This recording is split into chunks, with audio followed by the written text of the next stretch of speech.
streaming live on WHITradio.org from High Tech High School in North Bergen, New Jersey. It's the Radiohead Show. I'm your announcer, Michele Perito, and now your host, Jenna Russo.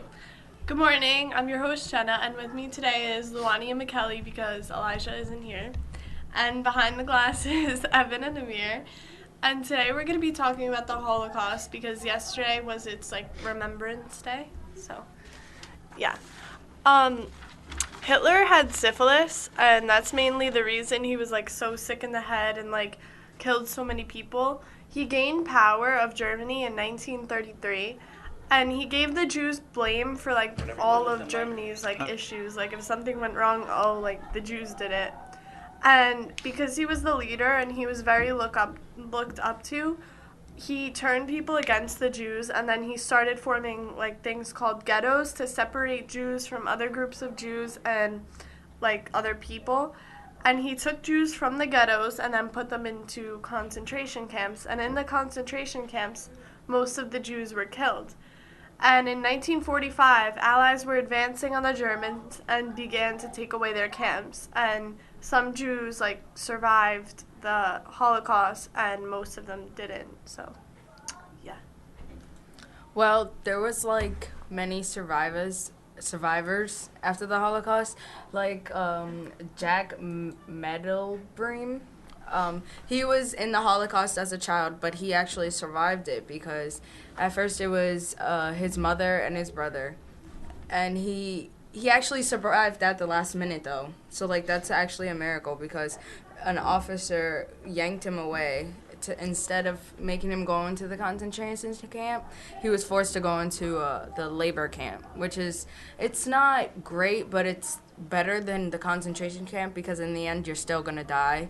But he miraculously survived, and so there's a lot of survivors because of the Holocaust, because there were some people inside who actually didn't have hatred towards Jews, so they wanted to help them. So yeah.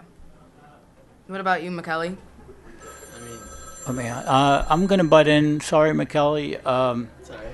There wasn't a lot of survivors. Over 90% of the people in the concentration camp didn't survive. So 6 million people died in Poland and Germany, basically, though Italy had concentration camps too. But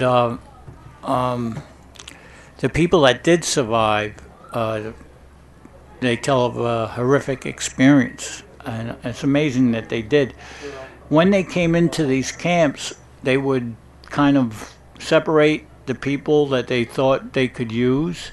If they were strong or had something unique about them, they'd kind of put them in the dormitories. But the people that were weak and old and even children that they couldn't use, they would send them to the gas chambers. And then they cremate them and spread their ashes all over the place. I was down in Washington, D.C., and I was at the Holocaust Museum.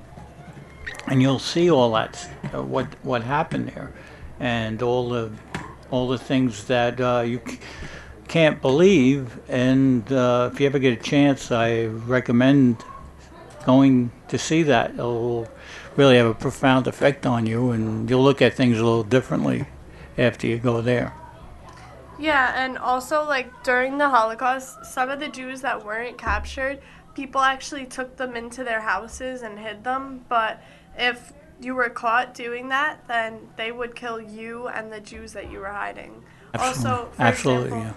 For example, also they had these doctors, or scientists, and they would operate on people who they thought were unique. For example, twins. They wanted to see how twins were made, so they experimented on them and stuff.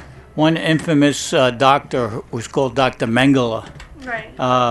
Did some unbelievably horrific experiments on people that were living, and he'd do some things in the name of science were really just torture.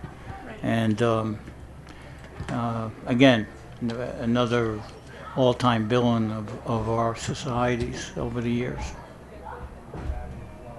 Yeah, that's really bad. I couldn't ever imagine like people being killed like that today. I don't think that would happen, but it's unbelievable that it actually like really happened that way, and it's devastating. Germany is not a third world country. Germany is an elite country in many ways economically, and to think that it happened there means that it can happen anywhere, and it can happen again at any time. So yesterday was Holocaust a Remembrance Day, and the reason why they do that every year to remind people that although it happened 70 or 65 years ago, 75 years ago, it still can happen. So that's why they keep on bringing it to our consciousness. Right.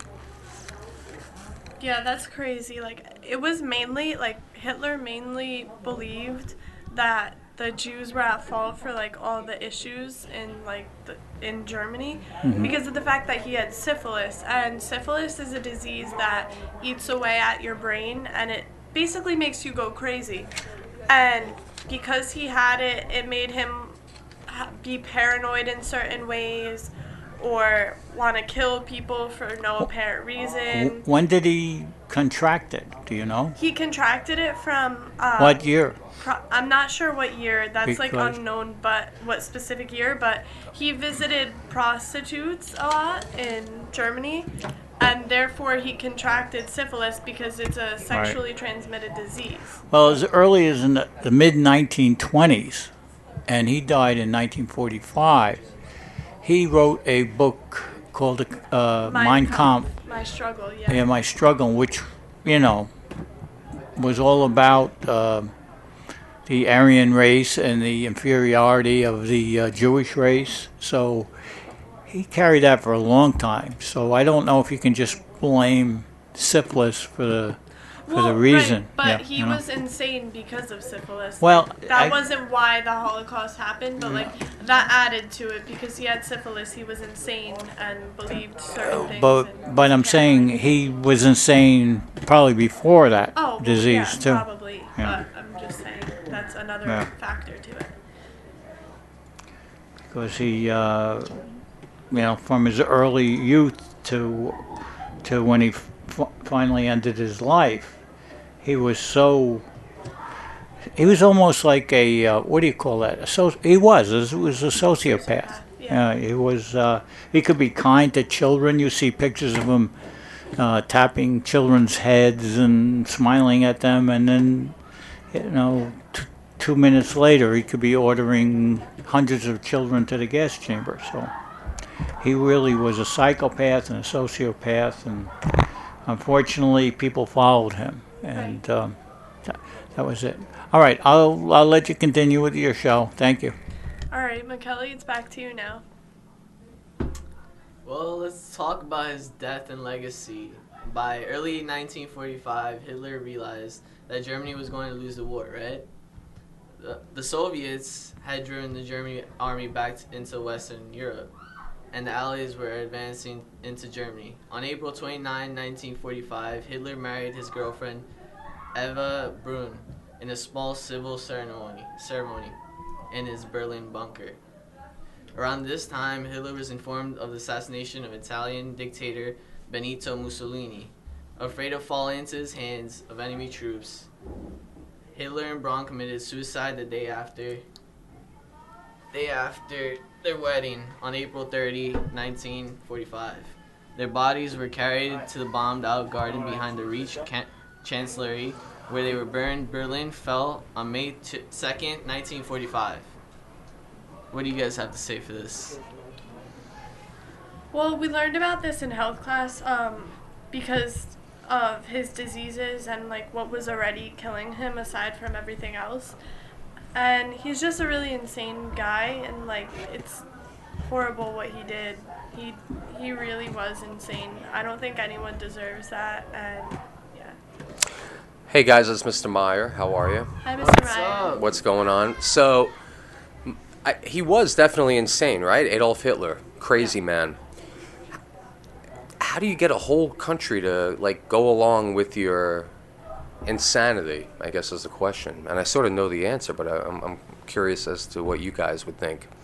Well, from what I understand, he was building upon rumors. Like, there were rumors and he just built them up, basically. Like, there were rumors that, oh, like, the Jews caused this, and, like, he made people so furious about it to the point where they supported him, basically.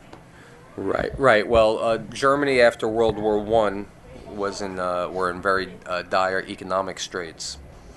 So the Jewish population definitely wasn't suffering as much. So they were an easy target. But he used mass media. I mean, that's the whole thing. The guy was really, really savvy with the media. He became famous because of his book, Mein Kampf. And then he really understood how to use film. That whole there's a movie called The Triumph of the Will. I don't know if you guys have ever heard of this movie, but it was made by a woman called Leni Riefenstahl, and it was about the ceremony at Nuremberg, whatever, the Nazi celebration at Nuremberg.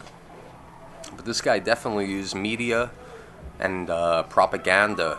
Like, people didn't really know about the Holocaust while it was happening that much.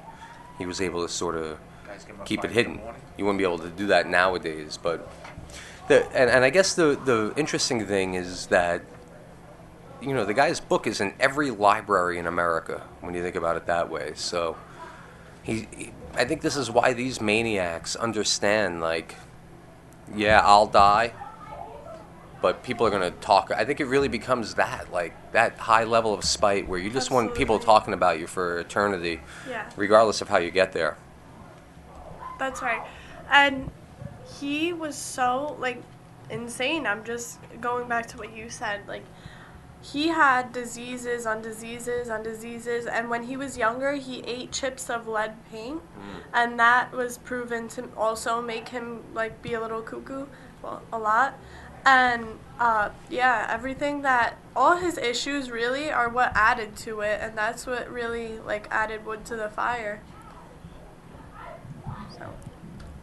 Well, thank you, and join us next time on WHIT Internet Radio's YouTube page. McKelly, back to you. Thanks for watching, Radioheads. Tune in to WHIT Radio's YouTube page for more shows. Have a good days. Great show, guys. Good job.